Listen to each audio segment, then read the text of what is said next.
नमस्कार मित्रों, मैं डॉक्टर रणजीत सिंह नायक, अध्यक्ष अखिल भारतीय लबाना समाज। मित्रों, मैं जब कॉलेज में पढ़ता था तब हमारे समाज को, लबाना समाज को लोग एक अच्छी नजर से नहीं देखते थे और कभी कोई पूछता था कि लबाना कौन है, किस जाति में आता है, तो कभी कभी जवाब देने में हम कंफ्यूज होते हैं कि हम कौन हैं। हम लबाना है, राजपूत है, क्षत्रिय है, ब्राह्मण है, वी कांट आंसर। तो ये कंफ्यूजन मन में हो रही थी कि क्या है वो। फिर मन में जब भाव आया कि लबाना समाज को एक अपना आइडेंटिफिकेशन मिले, अपनी पहचान मिले, उसके लिए मैंने कई बार प्रयत्न शुरू किए।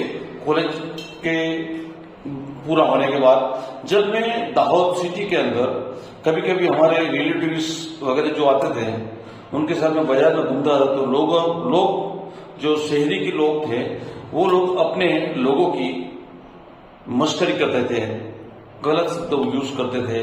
तो ये उस टाइम पर मुझे बहुत बुरा लगता था, पर लेकिन उस टाइम पर मैं छोटा था इसलिए कुछ कर नहीं पाता था और सुनने का कोई रास्ता नहीं था। लेकिन जब मैंने कॉलेज में आया तब मैंने सोचा कि समाज को एक अच्छी तरह से अच्छी पहचान मिले, समाज में एक अपनी पहचान बने, समाज की पहचान बने। उसके लिए मैंने एक दृढ़ संकल्प किया कि क्यों नहीं लबाना समाज को अपनी एक ओन आइडेंटिटी मिले, अपनी खुद की पहचान मिले।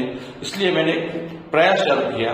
पहले कहते कि लबाना बंजारा है, तो मैंने 1983 में, 1984 में, 1985 में बंजारा समाज के संगठन के साथ कई बार मैंने मीटिंग किया, लेकिन बंजारा समाज की मीटिंग में कुछ ज्यादा रिजल्ट नहीं मिला। उस टाइम पर मैं कर्नाटक में भी मीटिंग में गया, दिल्ली में मीटिंग में गया, महाराष्ट्र में मीटिंग में गया, लेकिन कुछ ज्यादा रिस्पॉन्स नहीं मिला, क्योंकि वो समाज बहुत बड़ा है, पूरे इंडिया लेवल का था अपना समाज। लबाना को कोई पहचान नहीं, लबानों की पहचान नहीं थी। इसलिए हमने सोचा कि क्यों ना अपने लबाना का ही संगठन बनाया जाए।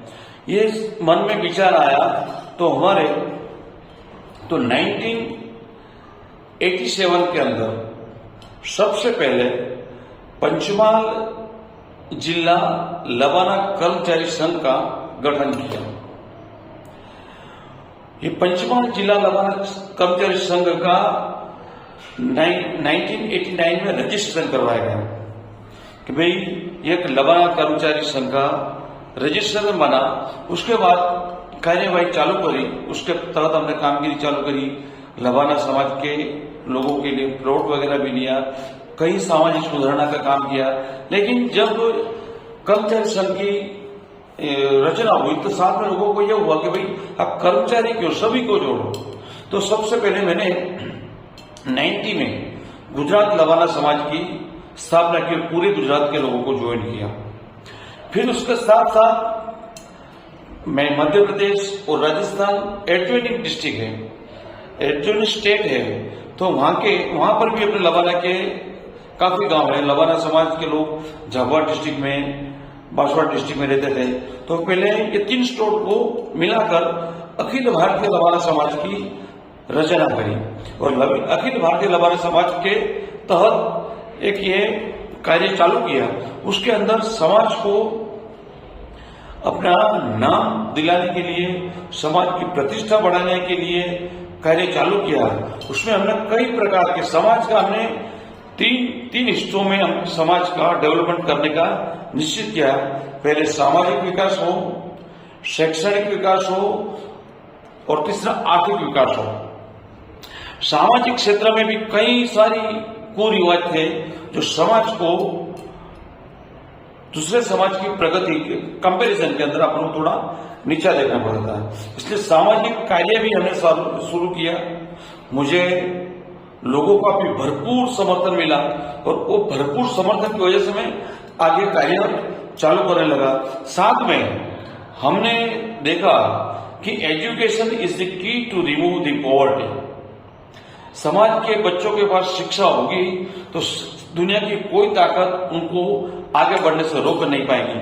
इसलिए हमने समाज के बच्चों को पढ़ाने के लिए बहुत ही जोर दिया। मैंने उस टाइम पर हर गांव में घर घर घर घर जाके एक अलग जगाई। उसका पिताजी क्या करता है उसके साथ मैंने कुछ कभी ध्यान नहीं दिया। उसका पिताजी को खेती करता है कि नौकरी करता है कि शराब पीता है कि क्या करता है, उसके हमने कोई दखल नहीं दिया। उसके पिताजी को जो करना वो करने दो, आई डोंट माइंड। हमने उनको ये बोला कि आप आपके बच्चों को और बच्ची को पढ़ाओ बस। और हर एक आदमी चाहेगा कि अपना बच्चा और बच्ची अच्छा एजुकेशन ले। तो उसका बेनिफिट ये रहा कि हर लोगों का प्रतिशत अच्छा मिलने लगा। हर लोग मेरे कार्य से जुड़े, मुझे सपोर्ट करने लगे कि आप ये कर रहे हो उसमें आप बढ़ो। हमारा भरपूर समर्थन है। मुझे हर वर्ग का, युवा वर्ग का, हमारे वडीलों का, बुजुर्गों का, सभी समाज के सभी लोगों का भरपूर समर्थन मिला। और उस समर्थन के साथ हम आगे बढ़ते गए और सामाजिक कार्य करते गए। साथ में जैसे समाज में कई कुरिवाज थे, उस कुरिवाज को भी साथ में हमने लिया। एजुकेशन को उसमें साथ में लिया। एजुकेशन में हमने ज्यादा इंटरेस्ट इसलिए लिया कि भाई education is the basic things. हमने बच्चों को बोला कि आप किताब में सर झुकाओ, दुनिया आपके सामने सर झुकाएगी। एक सनातन सत्य है। और बच्चों को प्रोत्साहन के लिए हमने 1996 से एक अवार्ड का जाहिरात की 1996 में कि गुजरात राज्य में, एमपी राज्य में, राजस्थान में स्टेट वाइज जो बच्चा लबाना समाज के बच्चों में से 10th में फर्स्ट नंबर आएगा और 12th में फर्स्ट और सेकंड नंबर आएगा, उन बच्चों को नायक हमीर सिंह मेमोरियल ट्रॉफी से सम्मानित करने का घोषणा की। और इस ट्रॉफी का डिक्लेरेशन करने के बाद तब मुझे यूं लगा कि बच्चों का परसेंटेज नहीं आएंगे, कम रहेंगे तो कैसे ये ट्रॉफी का सम्मान रहेगा नहीं रहेगा। लेकिन उसके बाद बच्चों के अंदर ट्रॉफी लेने के लिए भी होड़ लगी कि मेरा नंबर आएगा, मैं ट्रॉफी जीतूंगा। और आप नहीं मानोगे, जो ट्रॉफी का उस टाइम पर कई लोगों ने तो मस्करी की भी करी कि भाई ये ट्रॉफी रमकड़ा बांटने से बच्चे थोड़ी पढ़ पाएंगे। लेकिन हमने उसको भी बाइकआउट किया, उसको अलग किया। लेकिन उसका रिजल्ट हमें बहुत अच्छा मिला, क्योंकि समाज का, बच्चों का समाज में ही सम्मान होगा तो उसको बहुत ही अच्छा लगेगा। और उसी तरह में हमने कई बार बच्चों का कंसोलेशन किया, उनका मार्गदर्शन की शिविर की, उनके कॉम्पिटिटिव क्विज का भी आयोजन किया। समय समय पर उनको ट्रॉफी सम्मानित करते जा रहे, ये कार्य अविरत हमने चालू रखा। तो शिक्षण के अंदर उनको गाइडेंस भी दिया जाता था कि यू कैन काय में जाओगे, क्या कौन सी लाइन पसंद करोगे। उनके हर एक पिताजी, उनके माता पिताजी संपर्क करते हो, एडवाइस देते भाई क्या करना चाहिए हमारे बच्चों के लिए। तो उसी तरह समाज में शिक्षा का दौर चल पड़ा और बच्चियों में भी शिक्षा का दर बहुत ही ऊपर आ गया, बच्चों में भी बहुत शिक्षा का दर है। साथ में हमने सामाजिक उत्थान के लिए भी, जैसे पहले अपने समाज में पुनः विवाह, विधवा विवाह नहीं होता था, उसको भी हमने प्रायोरिटी दिया। और 90 में टांडी के अंदर नरोर भाई के वहां एक बच्ची विधवा हुई थी, उसकी शादी करवाई और वो पुनः विवाह शादी हुई। उसके बाद समाज में एक लहर होगी कि भाई बच्ची का विधवा होती है, पुनः विवाह करने में कोई अर्थ नहीं है। तो फिर इसको समर्थन मिला और गुजरात, राजस्थान और एमपी में ये विधवा विवाह, पुनः विवाह चलने लगा। और ये एक बहुत बड़ी अच्छी कामयाबी थी, क्योंकि हमने देखा अभी भी कई डिस्ट्रिक्ट के अंदर राजस्थान में अभी भी विधवा विवाह नहीं होता है, पुनः विवाह नहीं होता। वहां भी हमारी कोशिश भरपूर चालू है और उसमें भी हम सफल हो रहे हैं। ये चालू होगा, पहले 3 दिन की शादी थी, 2 दिन में करी, 1 दिन में करी। समाज के साथ, समाज के लोगों के साथ ये कार्यवाही हमारी चलती रहती है। हमने अखिल भारतीय लबाना समाज के बैनर तले उसका रजिस्ट्रेशन भी करवाया। अखिल भारतीय लबाना समाज विकास मंडल के नाम पर 2013 में उसका रजिस्ट्रेशन करा। उसके तहत अखिल भारतीय लबाना समाज, अखिल भारतीय महिला लबाना समाज और अखिल भारतीय युवा लबाना समाज आज भी कार्य कर रहे हैं। साथ में सामाजिक कुरिवाजों में हम देखते हैं कि जनोई में जमोई हमारे समाज में जनोई में जो खर्च होता है वो एक शादी के बराबर होता है। उसके अंदर भी खर्च कम करने के लिए सामूहिक विवाह और सामूहिक शादी का आयोजन किया। पहली बार समाज में टिमरडा में हीरा सिंह भाई ने मुझे बहुत ही सपोर्ट दिया और हीरा सिंह भाई ने राछेड़ा के अंदर सामूहिक जनोई करवाई और हमने अच्छा प्रतिसाद मिला और जनोई सामूहिक जनोई पहली बार सक्सेसफुल रही। उसके बाद गायत्री परिवार के माध्यम से, समाज के लोगों के माध्यम से, समाज ने फिर तो समाज के लोगों ने खुद आयोजन करके सामूहिक जनोई का और सामूहिक विवाह का कार्यक्रम संपन्न हो रहा है और चल रहा है। आज भी तो लोगों को आर्थिक खर्च भी कम हो रहा है सामूहिक जनोई से। सामूहिक शादी का भी प्रयास चालू ही है, वो भी हम उसमें सक्सेस जाएंगे, उसमें कोई बेमत नहीं है। लेकिन साथ में जब एमपी, राजस्थान, गुजरात की जब मीटिंग होती थी तो हमारे मन में विचार आया कि लवाना समाज का उद्भव स्थान तो लाहौर से है, तो लाहौर से क्यों ना दूसरे स्टेट में भी लवाना समाज हो गए। उस टाइम पर 1984 में सिर्फ हमें यही मालूम था कि गुजरात, एमपी, राजस्थान के 3 डिस्ट्रिक्ट के अंदर ही लवाना है, बाकी कोई किसी भी जगह पर लवाना नहीं है। जब ये विचार आया कि भाई लाहौर से अपनी उत्पत्ति हुई तो लाहौर के आजू बाजू भी अपने लवाना होने चाहिए। फिर हमने धीरे धीरे सर्च करते पहले हमको महाराष्ट्र में मालूम पड़ा कि महाराष्ट्र में भी लवाने हैं, महाराष्ट्र में भी काफी लवाने हैं, ये मालूम पड़ा। उसके बाद हमने सर्च करते मालूम पड़ा कि आंध्र प्रदेश में भी लवाने हैं। तो आंध्र प्रदेश में 2003-4 में गया, वहां पर भी लवाने का मिला। वो लोग हमको पूछे भाई आप लवाने हो, उनको भी मालूम नहीं गुजरात में लवाने हैं, महाराष्ट्र वालों को भी मालूम नहीं कि गुजरात में लवाने हैं। तो उस टाइम पर 2002 में भी, ये 2006 में भी वहां पर हम गए, कई बार गए महाराष्ट्र और ये तेलंगाना में। एट प्रेजेंट तेलंगाना, पहले वो आंध्र प्रदेश था। तो 1984 से 2006 तक हमने धीरे धीरे सर्च करते ये मालूम पड़ा कि महाराष्ट्र में भी लवाने हैं और आंध्र प्रदेश में भी लवाना है। जो आंध्र प्रदेश पहले एक ही था, अब वो बाद में तेलंगाना हुए। तो तेलंगाना में भी अपने 5 डिस्ट्रिक्ट के अंदर लवाने हैं, महाराष्ट्र में भी करीब 7 से 8 डिस्ट्रिक्ट के अंदर लवाने हैं। उसके बाद हमको तलाश करते मालूम पड़ा कि दिल्ली में भी लवाने हैं। 2007 में पंजाब में मालूम पड़ा, पंजाब में लवाना है। मैं वहां पर गया, पंजाब में कई बार 3-4 बार वहां विजिट की, तब मालूम पड़ा कि वहां पर लवाने हैं, काफी संख्या में लवाने हैं। हरियाणा में मालूम पड़ा कि हरियाणा में भी अपने लवाना समाज के लोग हैं। हिमाचल प्रदेश के अंदर भी अपने लवाना समाज के लोग हैं। 2012 में हमें मालूम पड़ा। उस टाइम पर ये मीडिया था नहीं, मीडिया बहुत कम था, मीडिया का लिमिटेड यूज था, मोबाइल भी नहीं थे, लैंडलाइन फोन करना हो तो कर सकते हो आप, पत्र व्यवहार करना हो तो लेटर लिख सकते हो, बाकी कोई फैसिलिटी उस टाइम पर ये इट वॉज वेरी डिफिकल्ट। दूसरी बात, हम जब फोन करते थे महाराष्ट्र में फोन करो या फिर वो लैंडलाइन से, तेलंगाना में करो या पंजाब में करो, तो वो वहां की लैंग्वेज बोलते थे। हमें तो वहां की लैंग्वेज जैसे तेलंगाना तेलुगु भाषा है, मराठी भाषा है, पंजाबी भाषा हमें आती नहीं थी। तब जाके कई बार हम थोड़ा उसको टाइम बोलते भाई आप कोई हिंदी जानता हो तो उस टाइम पर हम बात करेंगे। तो काफी परेशानी के बाद हमको मालूम पड़ा। उसके बाद हिमाचल प्रदेश में हमें मालूम नहीं था, तो 2012 में एक अधिकारी के माध्यम से हमें मालूम पड़ा कि यहाँ पर एक लवाना समाज का बोर्ड भी है। तब जाके हिमाचल प्रदेश में मालूम पड़ा कि वहां पर भी लवाने हैं। तो आज हमें जम्मू कश्मीर के अंदर भी लवाने हैं। जम्मू कश्मीर में हिंदू लवाना भी है और सिख लवाना भी है।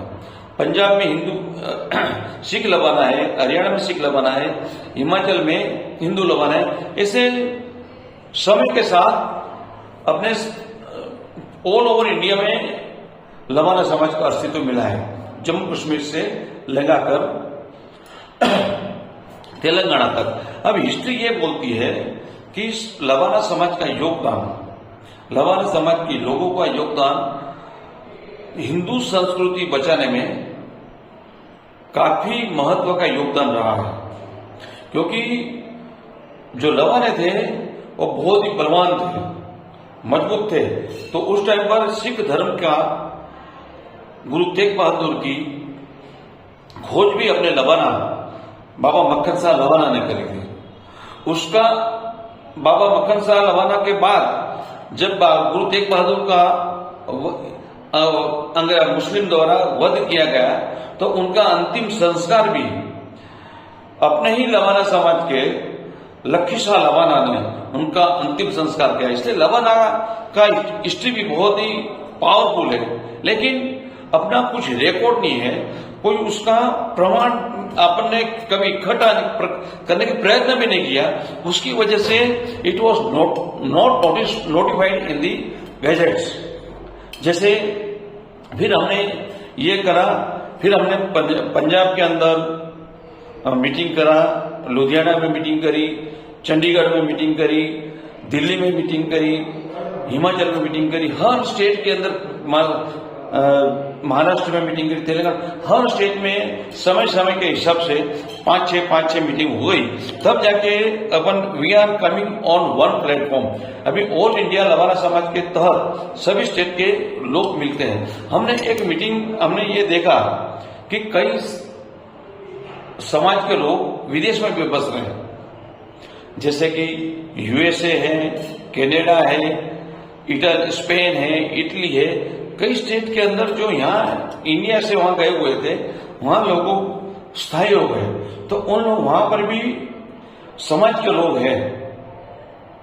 तो फिर हमने उनका भी संपर्क किया इंटरनेशनल लेवल पे, और हम उसके भी बारे में अब कुछ नया करने जा रहे हैं कि उनके बारे में भी कुछ कार्य होना चाहिए। और ये अपना संगठन जो एक स्टेट लेवल से उठकर राष्ट्रीय लेवल का बना है, उसको पर अंतरराष्ट्रीय लेवल पे ले जाने का हमारा भरपूर प्रयत्न रहेगा।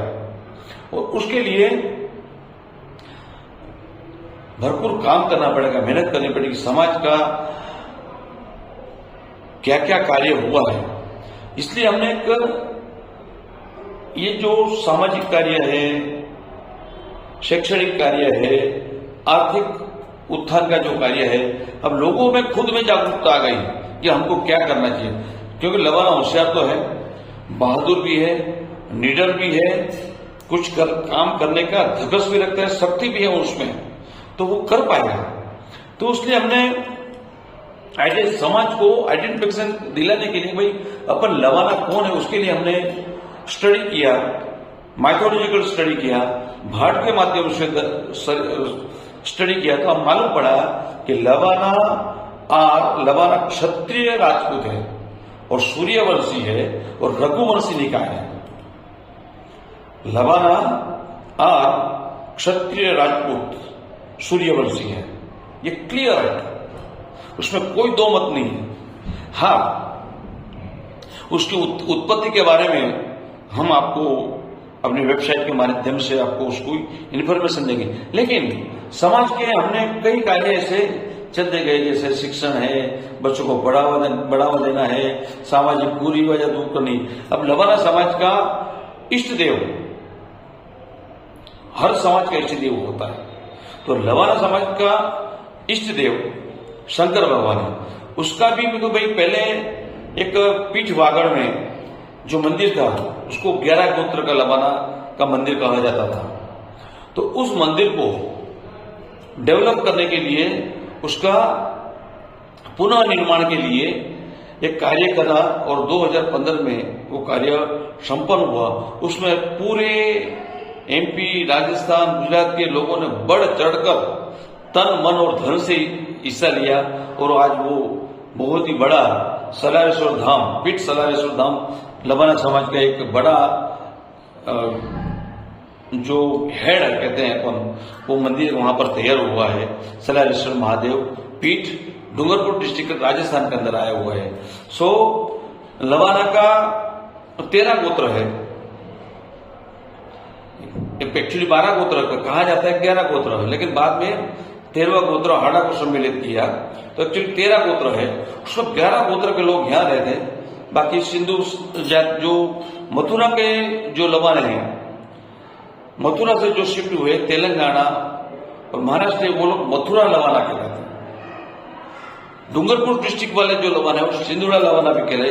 एरिया के हिसाब से उनका नाम अलग अलग है, सिंधु लवाना है, मथुरा लवाना है, सिख लवाना, सभी लवाना एक समान है। वो सिंधु लबाना हो, मथुरा लबाना हो, लबाना हो, ऑल लबाना आर सेम, सिर्फ नाम अलग अलग है, नाम अलग अलग है। और पहले इतना कम्युनिकेशन नहीं था, इतना ट्रांसपोर्ट नहीं था, इसलिए वो नाम में थोड़ा तकलीफ रहता था। बाकी सब ये है एक। अब जैसे भी ट्रांसपोर्ट बढ़ा, कम्युनिकेशन बढ़ा, अब शादियां भी एक दूसरे स्टेट में होने लगती है, तो धीरे धीरे एक कार्य अच्छा होने जा रहा है। और ये वेबसाइट का उद्देश्य भी ये है कि ऑल ओवर इंडिया में जो लोग जहां जहां अच्छा कार्य करते हैं वो लोग अपना कार्य इसके अंदर दे सकेंगे, अपना जो भी ब्लॉग लिखना हो वो लिख सकेंगे।